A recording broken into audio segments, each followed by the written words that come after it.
Hello students, good morning. So presentation skills के chapter में अब तक हमने ओरल प्रेजेंटेशन को डिटेल में डिस्कस किया। तो अब नेक्स्ट हमारा है रिटन प्रेजेंटेशन। तो इसको डिस्कस करते हैं कि रिटन प्रेजेंटेशन क्या है और रिटन प्रेजेंटेशन को रिप्रेजेंटेशन करते टाइम हमें क्या क्या पॉइंट्स है जो कंसिडर करने चाहिए। Okay, written presentation is generally not done face to face।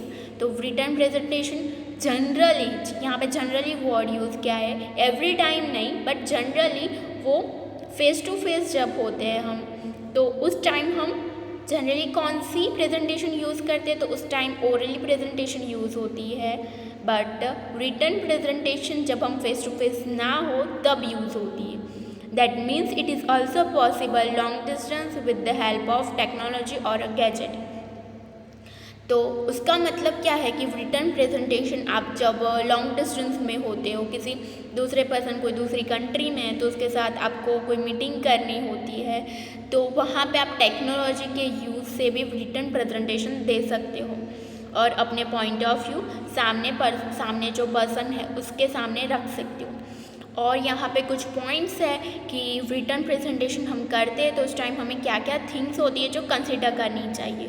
The following point should be taken into consideration for written communication. So first point है हमारा, since the reader are at the center their mental and psychological capacity readiness should be taken into consideration for written communication। तो oral communication में जो first point था कि listener की mental condition, उनकी psychological capacity और उनकी रेडीनेस को हमें कंसिडर करना चाहिए। तो सेम यहाँ पे है रिटन प्रेजेंटेशन में कि जो रीडर होगा, सामने जो पर्सन होगा जिनके सामने हम रिप्रेजेंटेशन कर रहे हैं, तो उस पर्सन की mental condition, mental health, psychological capacity, उनकी रेडीनेस कितनी है, ये इन्फॉर्मेशन या फिर टॉपिक को लेकर should be taken into consideration. The readers are at center. तो रीडर सेंट्रिक है ये, तो रीडर सेंटर में होते हैं। वेदर ग्रुप और individual written presentation should be made keeping in mind their age, status and designation. तो ये रीडर सेंट्रिक है, तो दैट्स वाई वो ग्रुप हो या फिर इंडिविजुअल, आप सोल पर्सन को या फिर कोई ग्रुप को रिप्रेजेंटेशन कर रहे हो, तो उस टाइम आपको उस पर्सन या फिर ग्रुप की एज, स्टेटस एंड उनके डेजिग्नेशन को कंसिडर करना होगा। Proper care should be taken in selection of language and words. तो यहाँ पे जैसे आप ओरली करते हो तो आपको अपनी स्पीच में ध्यान रखना होता है, तो यहाँ पे आपको लैंग्वेज वर्ड्स में ध्यान रखना होता है। Correctness of grammar and spelling should be observe. तो ग्रामेटिकल कोई मिस्टेक ना हो, स्पेलिंग में कोई मिस्टेक ना हो, तो वो आपको जो लैंग्वेज यूज़ करे तो उसका प्रॉपर नॉलेज होना चाहिए। The presentation should be moderate with less wordiness. तो वो आपकी प्रेजेंटेशन मॉडरेट होनी चाहिए, लेस वर्डीनेस। तो मॉडरेट होनी चाहिए मतलब एवरेज होनी चाहिए कि सामने वाला पर्सन उसे अंडरस्टैंड कर सके। The point should be presented logically in paragraphs. तो यहाँ पे पैराग्राफ वाइज, पॉइंट वाइज आपको अपने ओपिनियन रखने होंगे। Minor point should be presented with bullets. तो प्रेजेंटेशन में आपको क्या करना होगा कि आपको वो डिफ़र करने के लिए, उसको अलग करने के लिए बुलेट्स का यूज़ करना होगा ताकि आप उस पॉइंट्स को हाईलाइट कर सके। तो हाईलाइटर भी यूज़ कर सकते हो। Arrangement of the point should B match the format of the write up. तो आपको जो राइट डाउन करना है तो एक फॉर्मेट में करना होगा और स्ट्रक्चर वाइज करना होगा। Then the quality and size of paper should be match the subject matter of the write-up। तो आपको क्वालिटी भी वहाँ पे कंसिडर करनी होगी, जो पेपर होगा उसकी क्वालिटी भी अच्छी होनी चाहिए। The matter, हैंड रिटन और टाइप शुड बी लेजिबल। तो जो आपने राइट डाउन किया है तो हैंड रिटन है या फिर टाइप है, तो जहाँ पे जो अप्रोप्रिएट है वो आपको यूज़ करना होगा। Margin, spacing should be observe. अगर आप टाइप कर रहे हो तो वहाँ पे मार्जिन का ध्यान रखना है कि एवरी साइड जो है वहाँ पे सेम मार्जिन हो। स्पेसिंग में भी कंसिडर करना है, पैराग्राफ में कितनी स्पेसिंग होगी, लाइन वाइज क्या स्पेसिंग होगी, फॉन्ट्स कैसे यूज़ होगी, तो वो सब आपको कंसिडर करना है रिटन कम्युनिकेशन में। The write up should be read and redrafted if needed. तो अगर आपको क्या है कि एक इफेक्टिवनेस चाहिए तो आपको क्या करना होगा, पहले एक ड्राफ्ट प्रिपेयर करना होगा, और जैसे ही ड्राफ्ट प्रिपेयर हो जाए आपको उसको रीड करना होगा। कोई न्यू अरेंजमेंट्स है या फिर कोई न्यू आपको राइट डाउन करना है तो आप क्या वहाँ पे अपने पॉइंट्स रख सकते हो और उसको फिर रीड्राफ्ट कर सकते हो। तो आपको आपके पास एक फाइनल कॉपी होगी जिसको आप सेंड कर सकते हो। तो उससे क्या है कि मिस्टेक्स आपकी कम हो जाएगी। तो आपको पहले ड्राफ्ट प्रिपेयर करना होगा और उसके बाद फाइनल कॉपी प्रिपेयर करनी होगी। ओके, तो ये हुआ रिटन प्रेजेंटेशन, और इससे पहले हमने ओरल प्रेजेंटेशन देखा था। और रिटन में क्या डिफरेंस है कि यहाँ पर हम राइट डाउन करते हैं तो पेपर में लिख। Okay students, so after written presentation our next point for consideration is PowerPoint presentation. Oral presentation, written presentation के बाद हमारा नेक्स्ट पॉइंट है पावर पॉइंट प्रेजेंटेशन। तो पावर पॉइंट प्रेजेंटेशन जो हम देते हैं तो उसके लिए हमारे पास टेक्निकल नॉलेज होनी चाहिए। ये जो स्लाइड्स है, एनिमेशन कैसे यूज़ करें उसकी नॉलेज होनी चाहिए। तो उसके साथ साथ हमें क्या एक्स्ट्रा पॉइंट्स है जिसको हमें कंसिडर करना चाहिए ताकि हमारी प्रेजेंटेशन एक इफ़ेक्टिव वे में रिप्रेजेंट कर सके। Okay, in order to use and prepare PowerPoint presentation, ability, practice and presentation skills are required. तो उसकी एबिलिटी होनी चाहिए, प्रैक्टिस होनी चाहिए। आपने इससे पहले उसकी इफ़ेक्टिव मैनर में प्रैक्टिस की होनी चाहिए ताकि आप उस प्रेजेंटेशन को, स्लाइड्स को इफ़ेक्टिव वे में प्रेजेंट कर सको। Following point should be consider for preparing a slide show as part of the PowerPoint presentation. तो वो कौन से पॉइंट्स होंगे जो हमें कंसिडर करने होंगे, वो वन बाय वन अब हम डिस्कस करते हैं। The template should be selected as per the subject matter of the presentation. तो जो टेम्पलेट होता है मतलब लेआउट होता है एक, तो वो आपको जो आपकी जो टॉपिक है, आपकी जो प्रेजेंटेशन है उसके रिलेटेड होना चाहिए, जो सब्जेक्ट है उसके रिलेटेड होना चाहिए।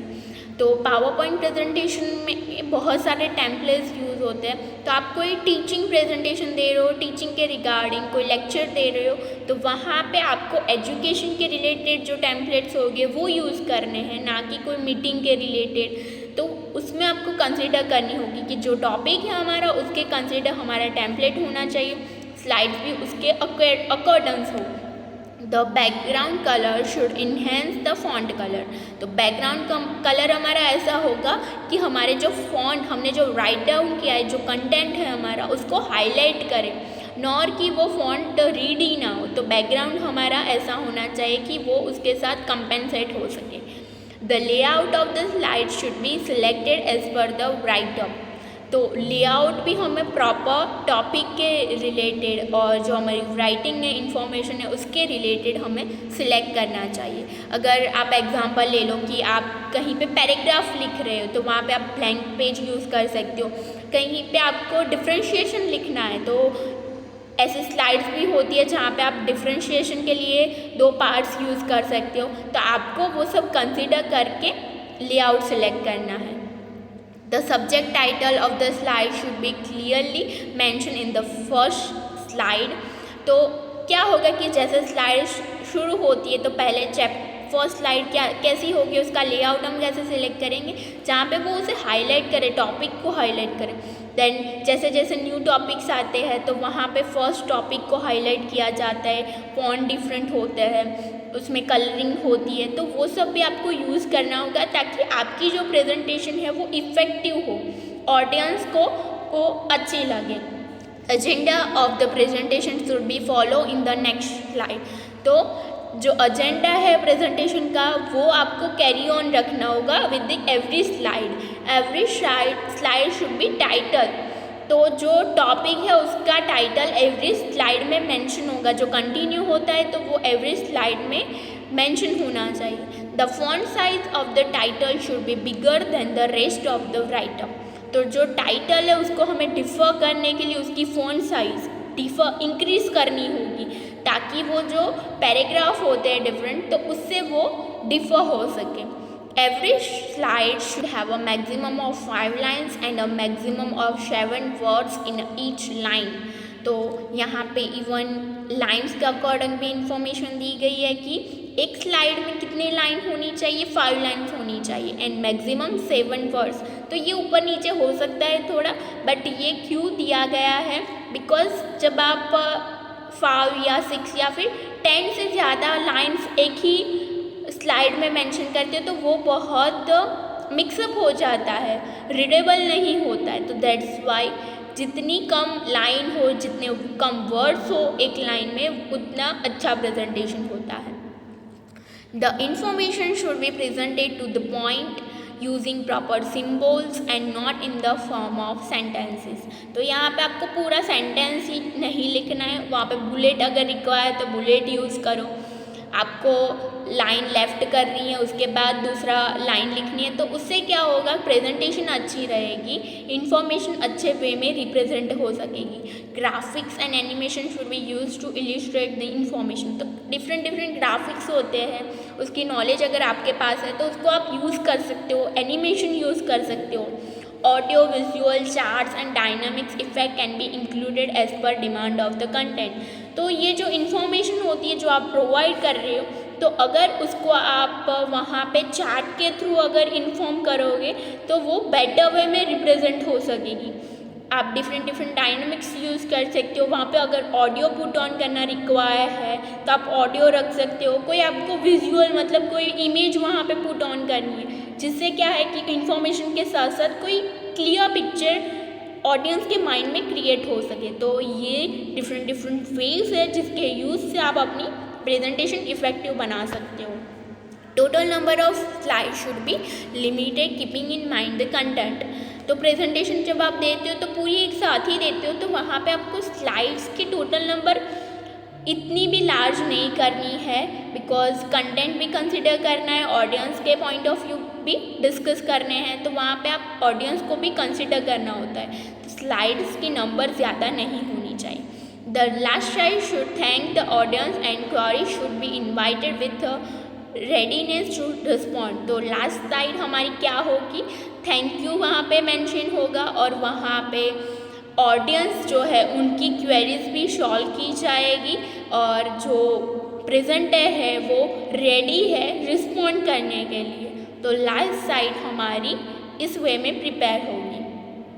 ओके, सो इसके साथ हमारे पावर पॉइंट प्रेजेंटेशन के जो पॉइंट्स थे वो यहाँ पे ओवर होते हैं। तो यहाँ पे हमने oral, written and PowerPoint presentation को डिटेल में डिस्कस किया, देन वो कैसे प्रिपेयर होती है, उसके लिए क्या क्या पॉइंट्स हमें कंसिडर करने होते हैं वो भी डिस्कस किया। ओके।